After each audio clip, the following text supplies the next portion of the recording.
Aku punya 3 ondel-ondel nih. Wih, cantik sekali. Dan yang ini pakai kacamata. Wow, keren. Dan yang ini berbadan besar. Keren-keren sekali. Waduh, kok aku belet pipis nih sepertinya. Wah, pipis di mana nih yang aman? Aku kesana saja deh. Sudah nggak tahan sekali ini aku. Wah, di sini saja deh. Sepertinya aman nih.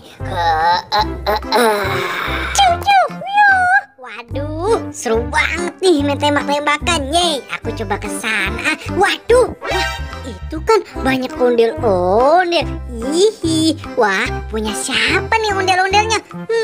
Banyak banget lagi. Wah, bakalan seru nih main tembak-tembakan bareng ondel-ondel. Sepertinya ini ondel-ondelnya tidak ada yang punya. Lebih baik aku bawa satu saja deh, ondel-ondel yang besar ini. Yeay.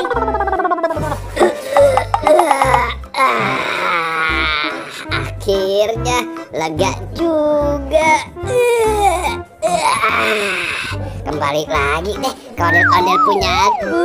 Aku lanjut lagi deh ke ondel-ondelku. Waduh, wah, kok ondel-ondelku nggak ada satu sih? Wah, perasaan tadi ada 3. Waduh, ada yang nggak beres nih. Aku cari dulu deh ke sana.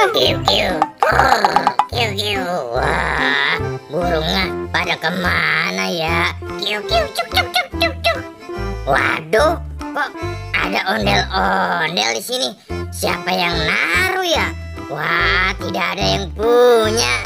Ondel-ondelnya bagus, aku bawa saja lumayan buat koleksi. Wah, kemana tuh ya ondel-ondelku satu lagi kok tidak ada sih? Waduh, wah, ondel-ondelku kok tinggal 1. Wah, hilang lagi aja nih yang 1. Waduh, siapa sih nih yang ngambil? Awas aja ya kalau ketahuan. Aku cari lagi deh ke sana. Halo teman-teman, kali ini aku mau bermain ban. Mending ban ini aku berlindingin saja deh. 1, 2, 3. Ban, tunggu. Aduh, bannya nabrak ondel-ondel. Kira-kira ini ondel-ondel siapa ya? Ada yang punya nggak? Wah, mending ondel-ondel ini aku bawa pergi saja deh. Wah, nggak beres nih kalau begini ceritanya. Ondel-ondelku hilang 2. Waduh, kok ondel-ondelku malah nggak ada semua nih. Waduh, bagaimana nih? Ondel-ondelku hilang semua.